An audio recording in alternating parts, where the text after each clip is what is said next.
welcome to the Theology Pugcast, live from Huntsville, Alabama.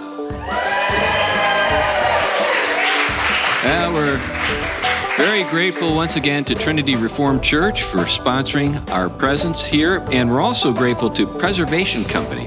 I tell you what, this is a really fabulous and kind of cool, really cool facility with a lot of really great stuff. I know something about reclamation and architectural preservation and stuff like that. And we've got places up in the New England area that don't hold a candle to this place. This place has got some really awesome stuff. And if you get a chance to check out the store, you should. And there are more things upstairs. And I believe the business is open tonight. So if you want to go in and get something, I think there are some things, chocolate and stuff, so if you're into that, a door, there's a few the doors. Entire human race is in the chocolate. So you can do that. Anyway, I'm C.R. Wiley. I'm a pastor. I serve a church in the Pacific Northwest. I live in Battleground, Washington. And I've written some books. The latest book is in the house of Tom Bombadil. Tom, tell us about yourself. Tom Price. I'm a teacher, first and foremost. I teach theology. I teach ethics. I teach philosophy and a lot of other things. One of the places is at Gordon Conwell Theological Seminary. Great. And we're going to have Glenn introduce himself and then introduce the topic of the day. But I just wanted you to know we were just in Memphis, and we had a couple of shows there with a couple of really remarkable guests, Doug Rotheist and then George Grant. And now we're just going to do something with us. And the topic that Glenn has picked out is really intriguing. Glenn, tell us about yourself and then about the topic. I'm Glenn Sunshine. I'm a retired history professor specializing in the Reformation. I am a senior fellow at the Colson Center for Christian Worldview, Ministry Associated Reflections Ministries. My latest book is 32 Christians Who Changed Their World. And I haven't said this for a while, but I'm also the founder of a separate ministry called Every Square Inch. Our topic today is actually jumping off of an article I just ran across a couple of days ago. It was written by a conservative commentator in London. The man is an atheist or perhaps an agnostic. He's not a huge fan of Christianity under normal circumstances. Mm-hmm. But the title of the article was Believe in Believers. And his argument is that, for conservatives, look, he says, people like Richard Dawkins and people like that, they've got this, emphasis on reason and all of those kinds of things. The problem is that approach can't hold a candle to the woke. They really have no way of responding to the challenges that are being posed by the woke left. And there are a whole lot of reasons for that, which we'll probably get into. But he says, basically, we need Christianity. Without Christianity, we do not stand a chance as conservatives against what's going on from the left. So even as secularists, we need to either join with the Christian right or at least get out of their way. And that's actually his words. So what I'd like to do tonight is kind of explore why that is and get some input on some of the arguments from the other two guys on my left here. So I guess the first place I want to start is a point he makes that I think is really intriguing. He says, look, anybody can follow reason. Anybody can be rational. It takes real commitment to be irrational. And he says the fact of the matter is the left is really irrational. They claim to believe the science, but they reject biology. And irrationality requires real commitment. And on the left, they wear irrationality like a uniform. And anything that's that large with uniforms on is an army. And that's what we're facing. So I just wanted to sort of toss out this idea about irrationality and see if you guys have any comments on that. Yeah, I guess my initial reaction is that it doesn't entirely follow. I think that what that also implies is that we're irrational, at least in his eyes. Mm-hmm. I think what he and many people who are on the basically secular and maybe I guess, classical in their understanding of, say, the nature of reason and so forth, in terms of at least the practice or the use of reason, they can't give any coherent account for the origin of reason and why it works. They'll fall back on, say, Darwinian evolution to explain its origins. But then if you think about it very long, you'd realize that it doesn't really follow that, just simply the quest to survive would make you capable of, say, splitting an atom. In other words, evolutionary processes have so remarkably overcompensated us, you can't use that argument to justify the fact that we possess reason. In other words, if survival was all there was to it, we didn't need this to survive. There are lots of creatures who survive just fine, and they don't possess the gift of reason as we possess it. So where does it come from, and why does it work? They just assume it does. So what you're saying is that their emphasis on reason is unreasonable. That's exactly right. It's an irrational commitment. That's right. It is an irrational commitment because they can't go where they know they need to go. So they don't want to go there. So you could put it this simple. If the embrace of reason assumes there's a reality to be reasonable about, but if there's no source of reality, then there's no reality to be rational or irrational about. So everything flows from the fact that you need a source of reality that also has stamped that reality with intelligibility in order for it to be intelligibly known and understood and communicated and reasoned about. Without that, there's nihil. So it's an irrational leap, but it's also one that, beyond the kind of irrational commitment, it just violates every law of logic they claim to be committed to. Yeah, I think that what we see is a failure of nerve on the part of guys like this guy, because what the left has done has actually been they've been honest. They've taken it where it necessarily goes. Mm-hmm. This guy wants to stay someplace that you can't stay. You either need to go back to the Christian faith or something like Islam, Judaism, or push forward. You can't, where he is not a sound place to stand. Yeah, interestingly enough, he does make that point. Okay. He says that what happened with, the success in reason in sort of dethroning Christianity has left this sort of free-form value thing with an emphasis on freedom and that sort of thing. And he acknowledges that that's what produced the woke left. Mm-hmm. And he says what we need is some sort of anchoring. And in the West, that anchoring has always been supplied by Christianity. So we need that anchor. Now, whether or not we agree with Christians on everything, we have to at least support them. That's the key point of the argument. Yeah. And it's a purely pragmatic argument, frankly. Do you see a kind of Darwinianism in that for him? I mean, on his behalf? In the sense that Christianity, even if it's not true, becomes basically a survival mechanism. Yeah, it's got utility. And that's what the pragmatists and many of the, some of the founding fathers, they weren't Christians in the sense that we believed that, you need to be, in terms of your convictions, to be defined as a Christian, but they're still operating within a sense, a sort of a framework in which they see that the Christian faith provides the moral framework that makes society stable and productive and so forth. But anyway. Yeah, he goes on to say that, frankly, the approach that Dawkins and other secularists who are conservative, he says the approach that they take cannot shape society. No way. It can't shape society. It can't provide values. It can't do any of those things, which is why, left to its own devices, it tends to move into this realm of chaos on the left. What I don't get is, he acknowledges all of that is true, and yet he still wants to hold to his position, which I find a little bit, questionable. Yeah. Now, we might see him as being on the way to something. This is a point in a process or a journey. Hopefully that's the case.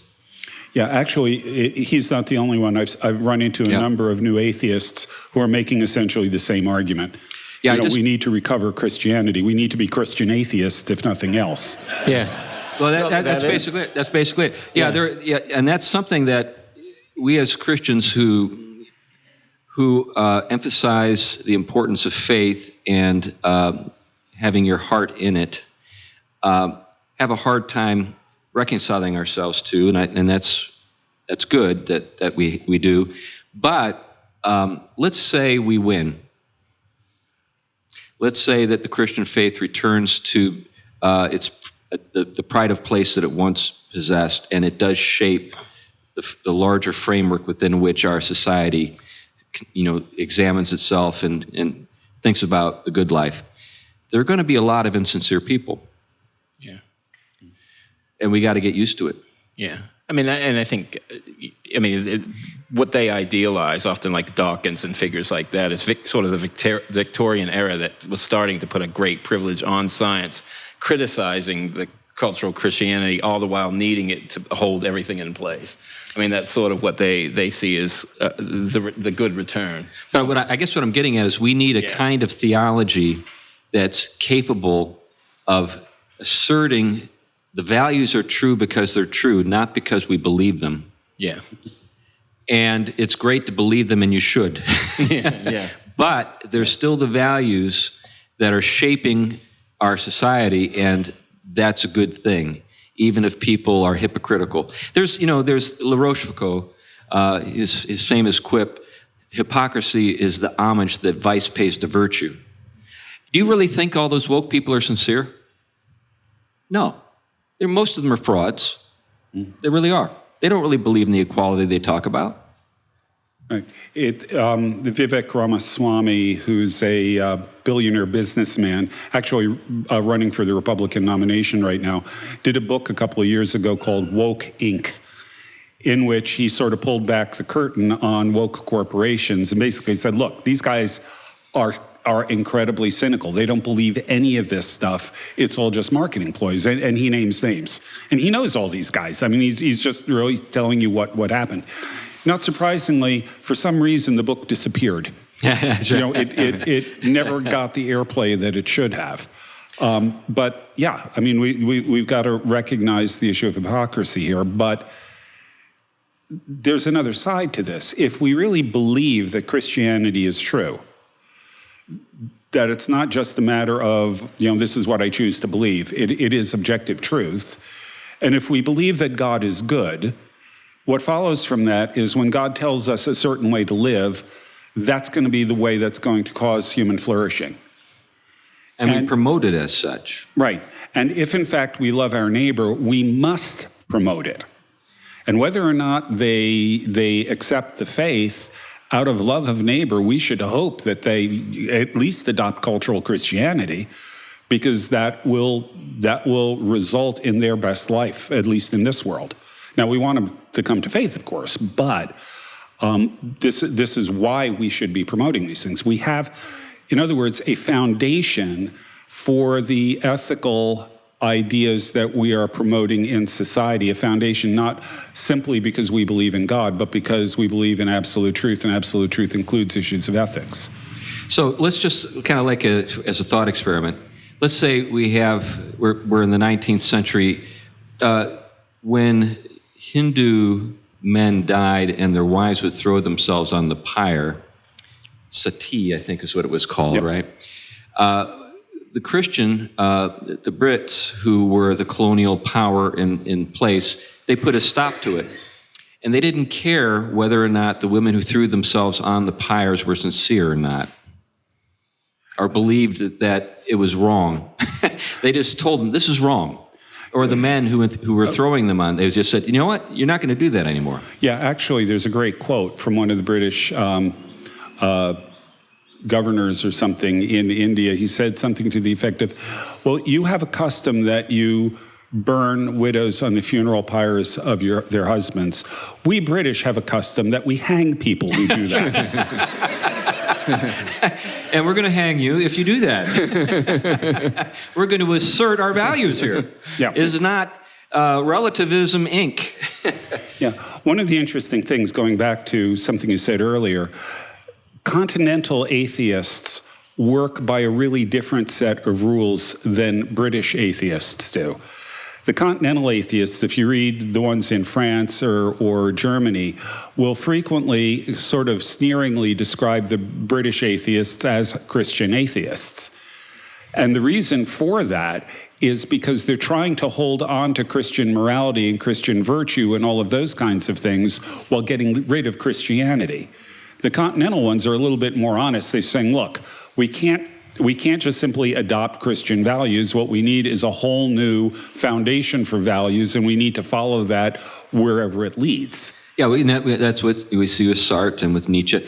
And the problem is they never give you anything to work with. They just talk about, well, it'll happen. We need to get there. We just need to kind of get rid of everything in the meantime. Now, occasionally they'll talk, about silly things like Marx, Or utilitarianism. Oddly enough, they'll go to utilitarianism, even though it came from a Brit. Yeah. But then, even with utilitarianism, you're just talking about a means to an end, but you don't really have a good sense of what the end should be. Yeah, how does the greatest amount of happiness for the greatest number of people, how does one measure happiness? How does one quantify it? And then you have to define it. What is happiness? It's just a sense of bliss? Well, then just take some drugs. I think an important thing, though, to address what they're up to, kind of a little thought experiment here. I think the woke's claim is that rationality is basically a smokescreen for a committed will, and a committed will that has advantages for everyone. And I'm curious why this author thinks that Christianity, over their form of kind of just pure scientific rationalism, if you will, or scientism, has a capacity to address that. I mean, I understand the connection to morality, but a lot of the woke see the morality as basically the outplay of that will to power. And I think that, I think the atheist with their complete confidence in reason is losing their confidence in reason. I think that's what they're saying here. I guess I wonder, Tom, whether we're talking about stripes of atheism. Remember you did that show a little while back about different forms of atheism? Yeah. It strikes me that this character that we're talking about, his article, he strikes me as a kind of hangover from the 19th century kind of atheist, Yeah. And the more sort of 20th century, 21st century sort of nihilist atheist, who's just all about will and power and all that kind of stuff, he's a different breed. I think he's more honest. Yeah. But it's the way in which, his way of suggesting Christianity somehow communicate its vision in a climate of wokeness, if reason isn't going to be the vehicle. And I guess that's my curiosity, is what he's suggesting is that it's the commitment of the moral life of Christianity that somehow may be able to counter it. I'm just curious why he thinks, because Christians will defend their faith like anyone else. We'll use reason. I mean, of course, we have a confidence in reason because there's a rationally ordered reality, ordered towards God. It's fulfillment. And so we use it. But in the climate in which reason is suspect all the way down, from the woke, from anyone who uses it except them for their reason, how does this atheist think Christianity is going to have some advantage in communicating its vision in this climate when atheism can't? I think he actually offers an answer to that. Now, I have an advantage that I actually read the article. I didn't. I haven't. I didn't send it on to the others. Now you've got a peek behind the curtain. Yeah. Most of the time, we're making it up as we go, and only one of us has read the article. Yeah. Well, I usually try to send it around early, but I changed my topic in the middle of the day today, so there you have it. I think what he's arguing is that Christianity provides a comprehensive vision that is enough, that can create culture. Okay. And he says, frankly, the kind of reason that we've been advocating can't do that. So it's a pragmatic argument. Christianity has the intellectual breadth needed to create culture, whereas pure rationalistic atheism doesn't. I mean, as near as I can tell, he flat out admits that. I think my only issue with him knowing the philosophical world where this stuff is debated is most woke people don't care if you produce the kind of culture that Christianity wants to produce. Right. That's their whole issue. Yeah, but so, you know what I mean? But his argument is that in the battle for hearts and minds, I guess, Christianity can provide a vision that will win people over. It won't win over the hardcore left. I think everybody recognizes that. But it can win over enough of the population to tip the scales in the right direction. Yeah, or I think, to poke him a bit, I think what it offers is when it's enacted truthfully, flourishing happens, life happens, beauty happens, goodness happens, and because of that, good culture happens. And all those things are true, Tom, but we both know people who hate goodness, beauty, and truth. Yeah, well, that's right. I think in his case, he knows that you can't survive as a species if you don't have a culture. That's true. Yeah. Well, speaking of survival as a species, another thing he talks about is reproduction. Yeah. He points out that the only Western country that is reproducing above the sort of minimal rate, 2.1 kids, is Israel. And his implication is because it's got a strong religious culture. And I think he also recognizes that, it's the conservative Christians who are the ones who are having babies. And meaning outside of Israel. Yeah, outside of Israel, in the West. And, well, as he puts it, the future belongs to those who show up. Yeah, it's just a stunning thing to see how short-sighted people on the left are. Yeah. I don't think that we have a full appreciation for the fact that progressives are really not interested in the future. Yeah. They're interested in the present. Yeah. They're interested in maximizing their options in the present, and they're willing to commit character assassination when it comes to the dead. Spend all of their time criticizing the shortcomings of our ancestors and spend almost no time praising them for their virtues. And because they don't really believe in the future, they don't intend to populate it. So in this case, just fleshing out some ideas in relationship, is procreation the embodied rational apologetic that undermines both wokeness and the atheistic vision? I'm talking the actual living practice of it. Is this sort of where he's going, more than anything else? Well, again, in his case, he's making a pragmatic argument. Yeah. We need to ally with the Christian right. Even if we don't like everything that they stand for, we need to ally with them because the alternative is the left. Yeah, I buy it. I buy that completely. I wonder how comfortable we will be with that sort of ally. Yeah, which raises an important question. He does, in fact, point out that it's completely inappropriate for them to try to manipulate or use us. He's actually making an argument like what Schaeffer made with regard to abortion. We're co-belligerents. Right. We're both fighting for the same thing. We may have different ideas about other things, but at least on these things we can agree, and so we need to at least work together. Does he delineate the things that we can work together on? Well, mostly it seems opposition to the left. Just kind of, okay, there are common enemies, sort of like, the free countries and Soviet Union both saw the Nazis as a problem. Right, yeah, in a sense it's, and he's honest about it. He says, look, a lot of people are going to say, yeah, but what happens if the Christians win? We'll have this terrible thing where the Christians are running everything. And his answer is, look, that's decades away. Yeah. At least he's an optimist. If it happens at all, it's going to be decades away. And if we don't move together, we're going to get the left. We're going to get woke. And that he sees rightly as disastrous. Now, if we think about what this looks like from his perspective, so in his calculus, life under a woke regime is worse than a life under a Christian regime. That's more or less what he's suggesting, yeah. Yeah.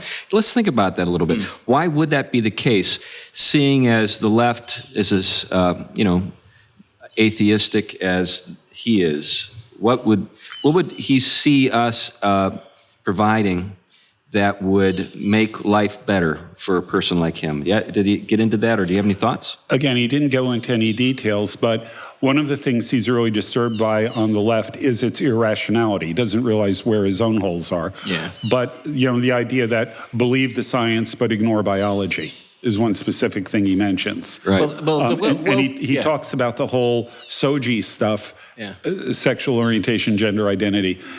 He talks about all the SOGI stuff as really, again, correctly, I would say, as really the point of the tip of the spear right now in the battle. That's where everything is being centered. And he sees this for what it is. It's a completely irrational, frankly, insane approach to humanity. And he believes we need to counter it.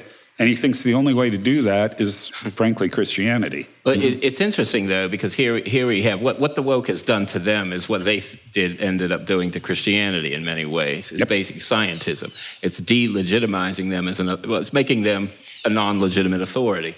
And so what has woke done to the hard sciences? We never thought it would go there. It's actually entered their terrain, where they entered our terrain, no problem. I'm not interested in the allyship with a bunch of atheists, because, and so I'm not buying it. The James Lindsays of the world, great. If you want to argue against wokeness, fine. But, this utilitarian approach to Christianity is just as destructive, in my opinion, as the woke reaction can be, because it isn't dealing with Christianity other than, in a functional way.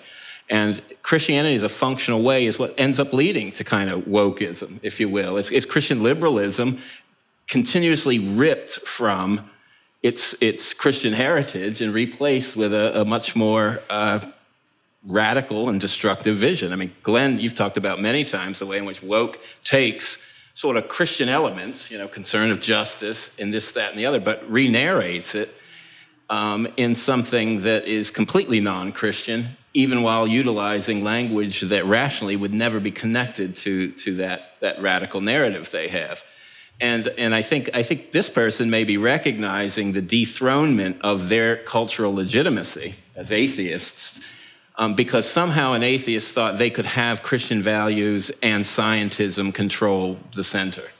And I think they're realizing now that they've been interpreted as one more projection of will to power on reality, they don't know where to go to preserve the last thing they thought they could hold on to with their own view, but they can't. They're desperate. Yeah, I remember, people in STEM, they thought they were immune to all this nonsense and, coming from the humanities, and now they're all capitulated. They're all compromised. You see it everywhere. I'm just waiting for the bridge to collapse under me because we don't believe in math anymore, that kind of thing. Yeah. That's where it's gone. Yeah, I'm not advocating this guy's argument, just to be clear,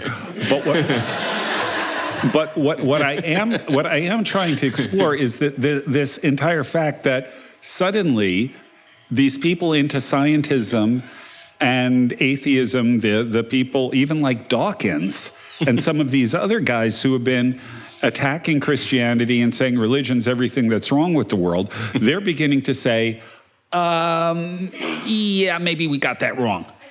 By the way, did you hear that Dawkins' assistant converted? Yes. Yeah. Yep. Yeah. The guy who worked with him, I mean, he was his personal assistant. He did pretty much everything for Dawkins, is now a believer. But what really intrigued me about this article is the fact that you have this, this guy who is an unapologetic atheist or perhaps agnostic, who is not really in general a fan of Christianity, who is opposed to Christianity. We got a train going by. All the folks out there in Pugcast land, in 60 countries around the world, There was a train that just went by. It's not a tornado, right? Just want to make sure. It's my first time in Alabama. Yeah, let's try that again. What intrigues me is that this group that was so vociferously opposed to Christianity was terrified at the idea of a theocracy. That's right. It's now so laughable. We is, can't even agree on what color to paint the bathroom. Yeah. You've been a part of those church committee meetings, haven't you? Oh, yeah. Yeah, as a matter of fact, when I was on a church board once, it was the closest I ever came to leaving that church. We're supposed to take over the world, and we can't decide what color to paint the bathroom. Yeah. So, but they're suddenly realizing that the world that they thought they were creating is impossible without us. That is what really intrigues me. Yeah. Well, this is where we get coy. Ooh, you guys are so smart. That was kind of what I was trying to say earlier. Are you sure you're not right? Are you sure you're not from New Jersey? So let's think about where do we go from here. I think are correct in our concerns about a pragmatic approach to these matters. But when you deal with reality on the ground, you sometimes have to just work with the people that you're given. Let's say you are in a political party, or let's say you're in a institution of higher learning, and suddenly all the old-fashioned atheists are getting really friendly and kind of pulling you aside, wanting to talk. Buying you a few rounds. That's right. How do you respond to that? What do you say? What can we do together?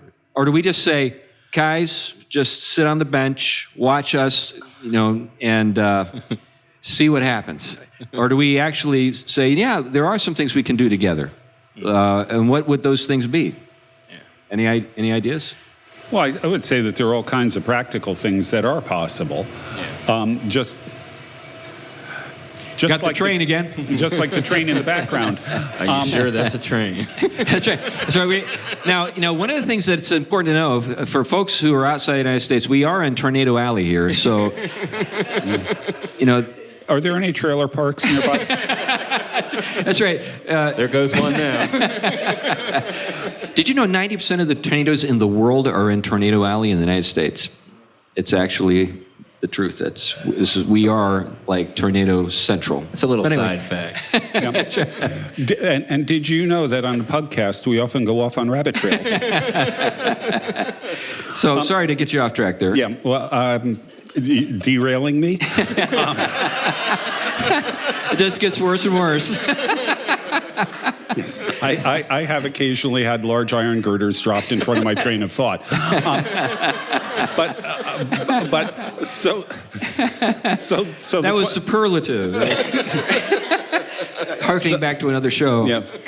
Yes. So the question is, what can we do with them? Well, you don't have to be a Christian to vote for a political candidate. There are things that we can do. Elections don't solve everything. As a matter of fact, elections don't solve many things.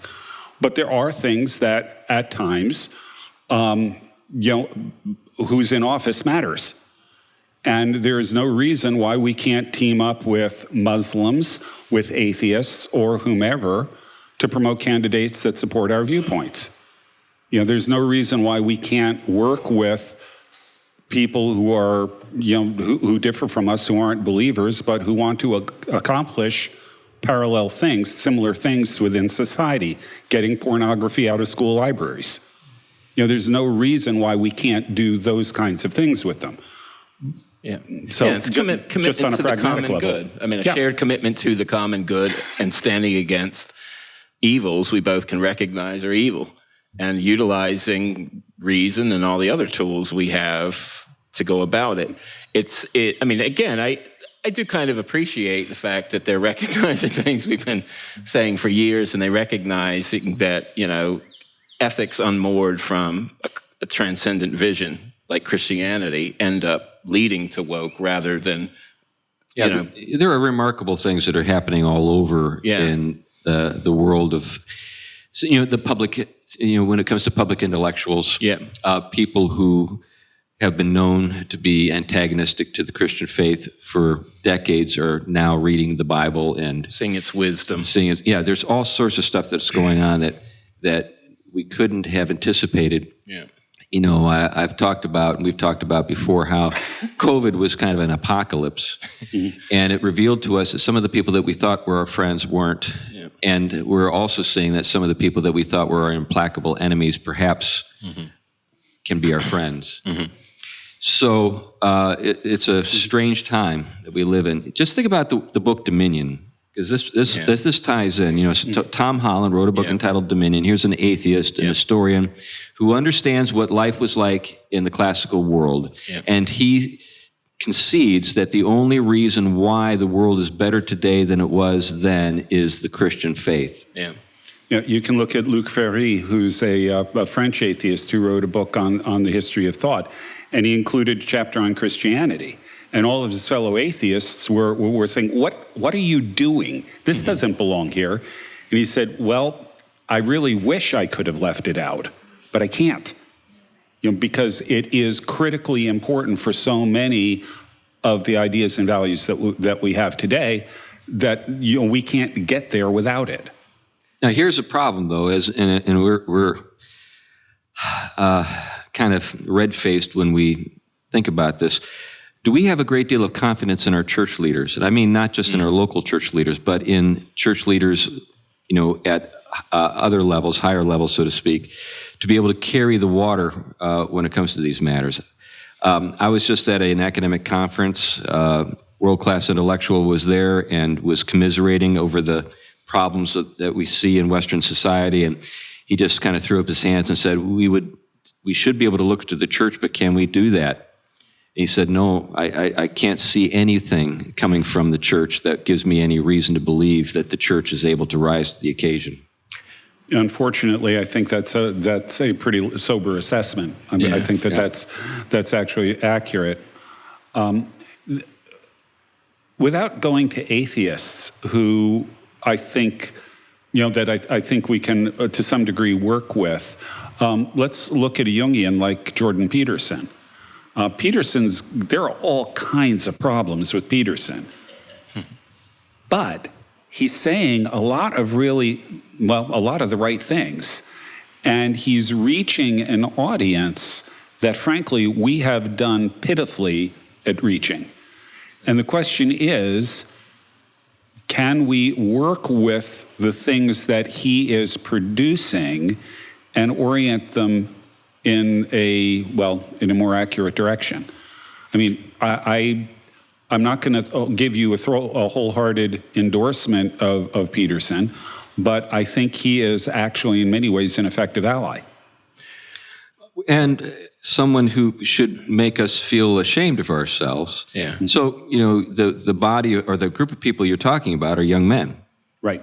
Young men who have been castigated and vilified by many church leaders who have more or less spent their time trying to find ways to placate people who hate the church.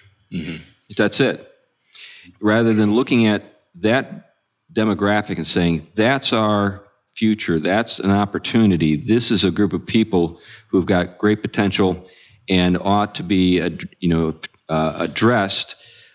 In terms of my own ministry, the most fruitful group of people that I spend time working with are young men in terms of the responsiveness. I think young men today are more open to the gospel than I can remember them ever being. Yep.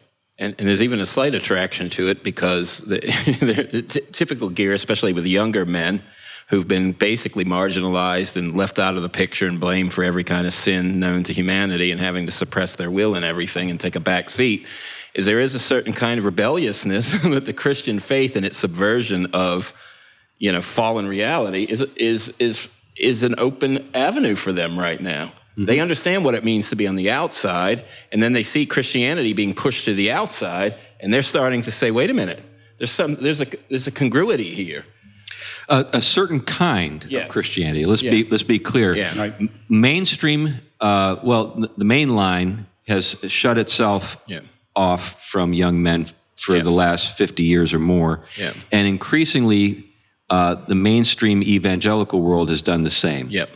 It's kind of the fringe of the evangelical world that is able to speak to these guys. That's right. You know, I've said, I actually wrote an article called Reinventing the Flat Tire, which is a lot of the way that the evangelical churches are working. They're following the path that was already blazed by the mainline.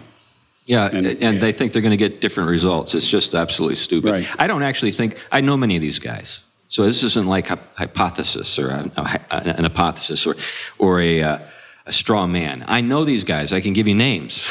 Yeah. You know. So this is the church that's supposed to rise to the occasion. That church isn't going to rise to anything. Right. I mean, what you actually find is it's the conservative Reformed churches, and especially the ones that are the most vilified, that are being the most successful in reaching that group. Yeah. I think traditionalist Christians across the board. I mean, you see it with Orthodoxy and reaching into it very much too. Classic historic Christianity, in any of its forms, anchored in the truth of creation and redemption, is in tying its vision to that reality, the one the Bible communicates and tells us to act within, is the substance that these traditions are using, that these people are attracted to. And you see, we talked about the way in which Lewis and Tolkien have been able to enter that space of imagination, which this flat consumerist Christianity could never get there. And this is why I was curious with the writer of this article, what kind of Christianity did he have in mind? Definitely. That's a great question, because is it the Church of England as it currently stands? I mean, that's ridiculous. Well, he specifically put his finger on the Christian right, as he calls it. Okay. Now, what exactly he means by that, I'm not sure. Probably just Christians who believe in God. And take it seriously. Christians who believe in God, but also Christians who are, socially conservative, politically conservative, those kinds of things, I think is what he has in mind. It's interesting that a few years ago, a number of us were, I'm going to name names, a number of us were really concerned about the potential direction the PCA was going. And yet, in the last couple of years, it's kind of turned around. The danger is gone, and it's gone it seems to be gone. And the reason is twofold. First of all, the people who were trying to move it in a liberal direction got impatient and left. Pretty much. Goodbye. But along with that, it seems that there's a group of young pastors, and if you can call them this, young elders, who are really rock solid, theologically conservative, committed to historic Christian faith, historic Christian values, the Reformed tradition, all of those kinds of things. And those are the guys who are beginning to really make their presence felt at the General Assembly. And you got to have the hide of a rhinoceros. In other words, this isn't about being sensitive. This is about the virtue of insensitivity, the right kind of insensitivity, the kind of insensitivity that doesn't get intimidated by an insult, the kind of insensitivity that doesn't get intimidated by being called a bad name.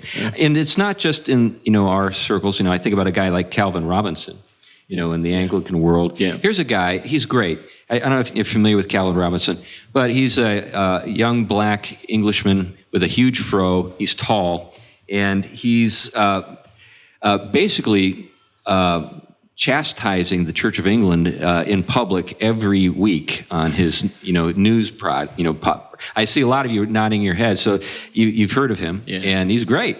He's great. We're gonna try to get him on the Pugcast sometime. That's Tom's job. We've already commissioned Tom to get Calvin Robinson. Oh, go ahead, Glenn. No, go ahead, Tom. Now I've lost my train of thought. Derailed again.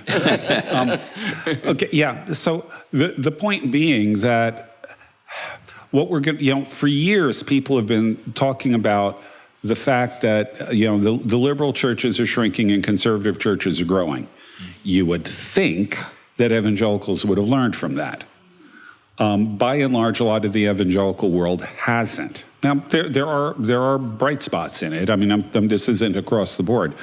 But what's really intriguing is what we're seeing is these kinds of trends continuing, particularly in the conservative Reformed camp. If demographics is destiny, they're going to take over the world. It's as simple as that. They're the ones who are having children. They're the ones who are staying faithful. They're having children because they're staying faithful. And that makes a huge amount of difference. In a lot of ways, I've been convinced for a while that homeschoolers were going to take over the country. I mean, but not only because of the quality of education, but also, frankly, because of the quantity. Both of them matter. So. Yeah, I think related to that is the fact that, we just brought this up earlier today, Tom, in our car ride. We don't have to manufacture meaning. If you have kids, your life is full of meaning. Your life is also full of struggle and pain and challenge and other stuff, but you're not like saying, what's the purpose of life? You're not like in some existential crisis, unless you're just so completely self-absorbed that you're out of touch with your family. And that can happen. I've seen it happen. But you've got meaning all around you. It's calling for you to feed it. Yeah, that's right. Yeah. And I think tied to that, I think that was my point a little bit earlier, is sometimes better than the, just simply the rational arguments and the defense of the faith is the embodied life of Christians living their life out in the world faithfully and being intolerant towards playing with the boundaries that God has given us. I think that's the area in which I think the church has wanted to play with those boundaries, which Christians across history have said, this is the territory we don't go over. You think of it with, same-sex relationships and the church now wanting to bless these. Church for generation after generation drew a boundary. We don't go there. Why? Was it arbitrary? Was it just being bigoted? No. That was a place where they would become intolerant if you started to push them to have to embrace things that fundamentally undermined Scripture and the vision of the church and the life of flourishing bound up with the procreative. And this is the point. I think that it's the boundaries that the evangelical world has wanted to let be fuzzy and let be transgressed. And these are the things that the church has been, in its best moments, meant to preserve. That's what they gave us. That's why we're here. Yeah, earlier today, again, in our car ride, you were talking about sort of the consumer mindset that seems to pervade kind of mainstream megachurch Christianity, that you can have Christianity in a flavor that appeals to you. Rather than being given something that is life-giving and you're told is what you need. Yeah. So years ago, I was at an event near Yale. It was sponsored by the Overseas Ministry Study Center, and the speaker made a statement or used a term that I've never forgotten. He said, "What we need to recover is our apostolic confidence." Apostolic confidence. In other words, we know something that the world does not know. So we don't go out with clipboards and ask, what do you know that we need to learn? Yeah. We go out to the world and say, you don't know that Jesus was raised from the dead, that he ascended into heaven, that he's returning to earth to judge the living and the dead. You need to know that whether you like it or not. Somebody comes to your house screaming, there's a tornado coming down the street, you better get in the basement. Do you like that news? No, but you really ought to listen. You're just take imposing it to heart. You're just imposing your worldview on me. That's right. You're just an arrogant person that's just pushing your thoughts on other people that don't need. But you get the drift. So we have something the world needs to know, and we need to recover that confidence that that's the case. Anyway. I hope you have noticed that as we have gone down these rabbit trails, we haven't really left the main question. And that main question is, why do the atheists think they need Christianity? We've been talking about that without expressly stating it. These are things that Christians have that the world needs. And in the absence of us doing our part on this, I hear a train whistle. In the absence, not the tornado warning again. in the absence of the church standing for these things and doing these things, we go woke. Yeah, and I think another thing to consider, and it's been kind of implied in all of this, is that reason is tied to reality. Mm-hmm. So what is real? Well, if we don't believe in a creator and that the creation has been front-loaded with meaning, then either the world is just meaningless and we become nihilists, or we're subjectivists who believe that we need to impose meaning upon the world. The prevailing or the most powerful movement at the moment who's trying to do that is the woke. They're not really interested in what the world has to say. They're not interested in what our bodies have to say or the limitations or the purposes that are built into them. What they're interested in is simply imposing a vision of what they think will make them happy on reality itself. And anybody who is, disinclined to go along is an enemy, somebody that needs to be eliminated. And that's the situation we find ourselves in. But what we need to recover is reality as such, that this is the world that God has made, and that it has a future, and that it has meaning front-loaded, that it comes with meaning, and that we need to honor that meaning and accept it as a gift. Now, maybe that is a tornado. I don't know. But anyway, I think that's... So getting back to this matter of what is our reason tied to? Is our reason just simply something that sort of floats in the air and is just kind of something that we can employ to pursue any end that we please? Or is reason in some sense tied to the world as it is made and is intended to sort of bring to the surface in our own minds the nature of that creation and its meaning? Yeah, what the question that you're raising, the whole issue is really revolves around something that philosophers used to recognize, that everything begins with metaphysics. Right. The foundation of all philosophy is metaphysics. It's a question of what is real. Because what is real determines what you can know, and to some extent determines how you know it. What is real and what you can know also shapes what is the good, what is right and wrong, and even points toward aesthetics, what is beauty.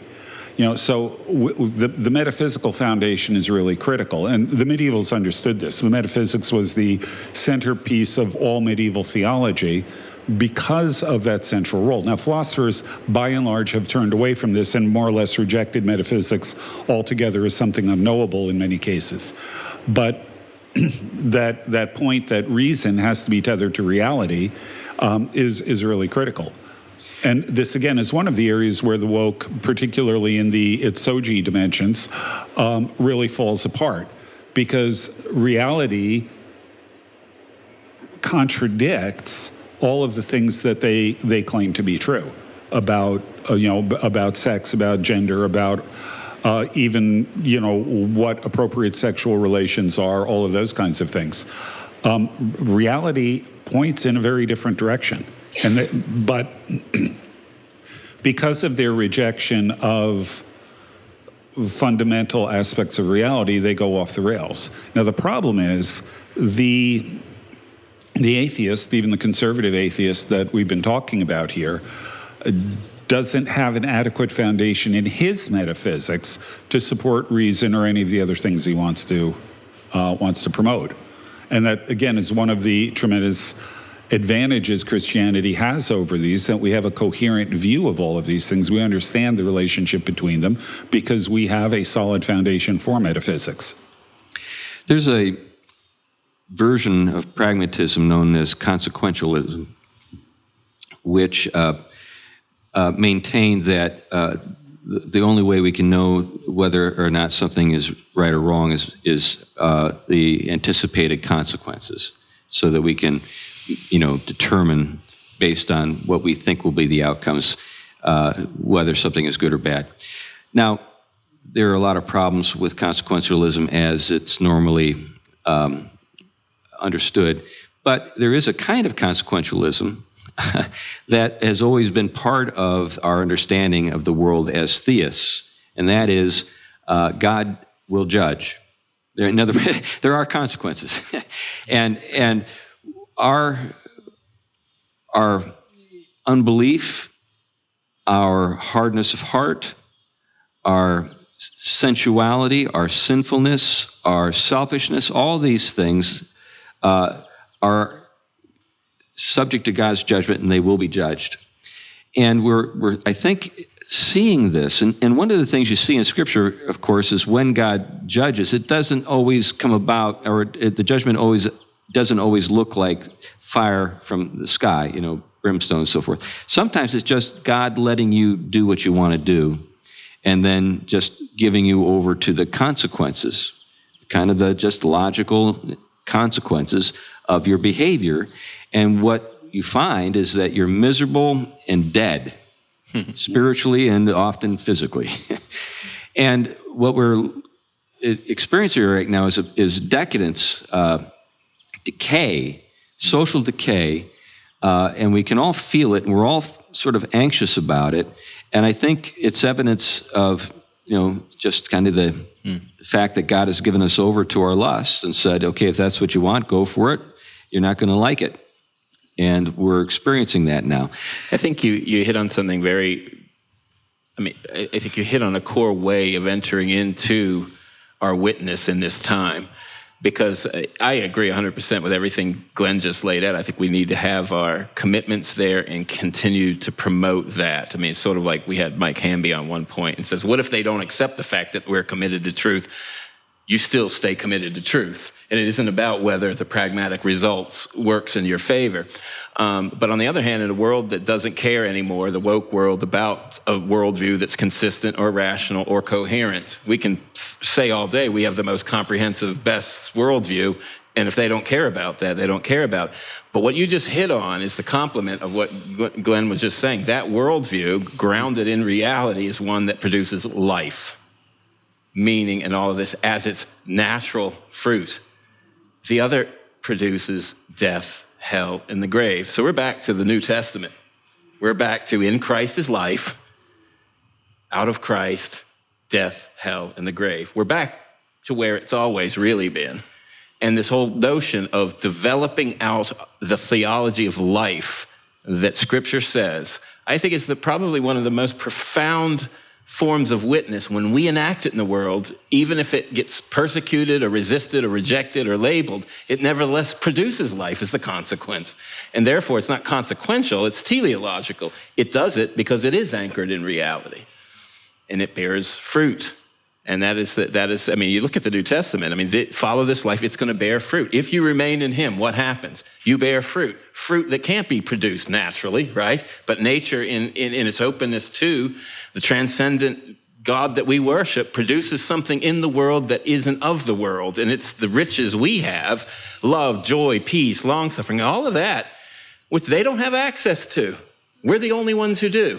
That's what we have, they don't have. That's the form, when that's enacted in the world, in the Spirit, that's the byproduct of that is even flourishing for the common good.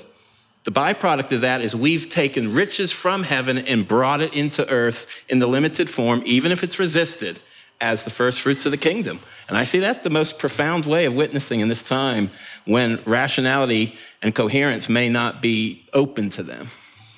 Yeah. The other problem, by the way, with consequentialism is the only universal law in history is the law of unintended consequences. Yeah, right. So, right. To try to bring this back to where we started, and make another effort to doing that, the thing that I think this discussion really highlights is that in the guy's argument that Christianity has the resources to create culture, whereas atheism doesn't, he was really acknowledging the limitations, the paucity of what they have. They have an epistemological system based on science that they think answers every question, but now they're suddenly finding questions being raised and answers being given that they have no tools to deal with. And what the Christian tradition offers him is tools to deal with those kinds of things. Even if we don't accept it as true, even if we don't like all the consequences of it, we gotta at least work with it, or we're gonna lose everything. That, I think, is really what he's fundamentally arguing. And I think this discussion is really highlighting the kinds of things that he recognizes are missing from his atheistic scientism. This is a new apologetic moment, as I see, kind of opening up before us. For the larger part of my life, there was a kind of insecurity that I kind of sensed with Christians, and that insecurity was, well, maybe we don't have the arguments that will bring anybody around, and maybe we need to do a better job of listening, or do a better job of trying to understand and soften it. Yeah, all that stuff. And now we're at a moment where we have more and more people throwing up their hands and saying what we thought was going to sort of replace the Christian faith has failed. And I think we even see it with the woke. I think the wokeism is almost kind of a last desperate attempt to create meaning out of thin air. Yeah. And it will fail miserably. So what does that mean for us? I think what it means is we ought to stand up straight. We ought to recover the riches of our own faith, and we ought to proclaim confidently the gospel. Yeah, the idea of a new apologetic, I think, is well taken. I hadn't really thought of it in those terms, but the fact of the matter is, traditional apologetic methods don't work in a world that doesn't care about reason anymore. that doesn't really care about reason or coherence for that. Reason, coherence, evidence. Reality. I'll be honest with you, I've never really grasped why people think presuppositionalism actually works to convince anybody of anything. I'm just, to be honest with you, I may not understand it well enough, but be that as it may, we've got all of these approaches that are ill-suited to the cultural moment we're in. And what we do need, in fact, is a new apologetic. And the idea of presenting a comprehensive working vision of the world that produces flourishing, that produces life, that produces joy, all of these kinds of things is probably exactly what we need right now, because we need to do something to respond to, but more than just respond to provide an alternative to counter the cultural despair, frankly, that we're seeing. That's it. People have lost faith, not only in the dream that they created for themselves, but also in the public authorities that they thought would be able to bring that dream to pass. Yeah. I was talking to somebody yesterday, I guess, a guy I know down in Tennessee. Well, I suppose from here it's up in Tennessee. This is a guy who's worked in various capacities for the U.S. government for all of his adult life, and he's in his 50s, and he said, "I'm through. I'm just not going to, I'm not going to work with the government anymore. I'm not going to play these games that they want me to play. It's just, I'm just not going to do it." And, the sense I got is that from someone who is really pretty patriotic and all of those kinds of things, he started seeing the government as being actively malevolent. So what do you do with that? Frankly, I'm with him. Yeah, that's right. What do you do with that? Well, our citizenship is not in this world ultimately. Yeah. And what we've got to do is live as citizens of the kingdom, which means living in a way that is going to be, and actually this is true throughout history, but I would say especially in our cultural moment, it means living in a way that's radically countercultural. Yeah. I think we've come to that point in the show where it's about time to bring it in for a landing. And anything you want to say as we sign off here, Tom? I think I've said enough. That's right. I'll be in trouble if I say anything else. Well, we're already on blacklists. There already are reports that the government has generated that have our names on them. I know there are files on me. But anyway, anything else, Glenn, you want to say? No, well, again, just to reiterate the main point here, even the people who are into scientism and atheism and all of that are beginning to realize that they are helpless in the face of the cultural juggernaut that's coming from the left. And they're beginning to take another look at Christianity, if at least for pragmatic reasons, as potentially the only bulwark that they've got to resist this. And I have actually seen new atheists making arguments that we need to recover Christendom. So this is an utterly remarkable moment in history, and I think we need to be thinking about how, what opportunities God is placing in front of us to respond to this. Yeah, I guess my last thought is the last thing we need are kind of 1950s, 60s, 70s evangelicals saying, no, Christendom would just be awful. We shouldn't have that. What we need is the confidence that God has brought us to this time to serve in a way that reflects the way that the early church served the world they found themselves in that was falling apart. We may not feel up to the task. We don't. I don't. But we may be the only thing that can meet the challenge, as this fellow has already noted. And with that in mind, maybe we just need to rise to the challenge and believe that God will give us the ability to do what needs to be done. I'm going to throw in a final comment. Okay. I think, every evangelical who does anything with evangelism knows Ephesians 2:8 and 9. Okay.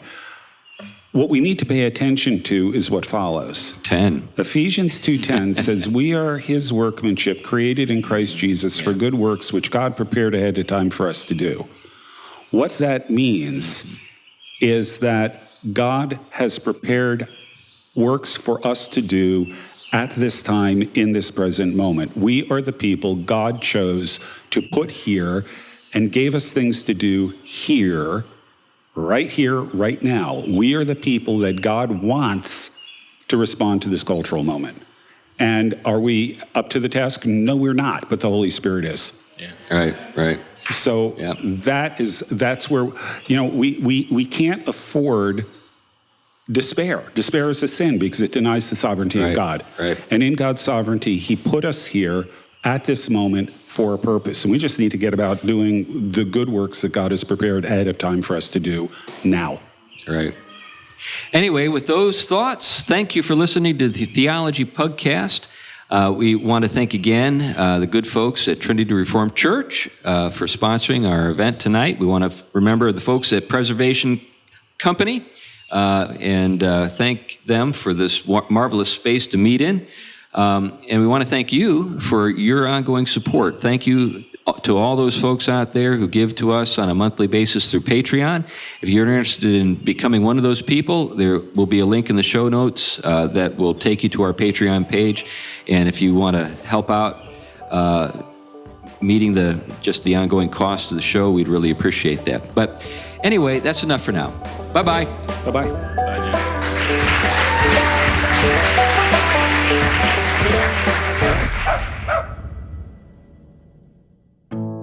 The Theology Pugcast is a ministry of Trinity Reformed Church in Huntsville, Alabama. If you liked this podcast, you might enjoy another one of our podcasts, Got a Minute, featuring Larson Hicks and Rich Lusk. Theology, philosophy, economics, politics, and more for normal people.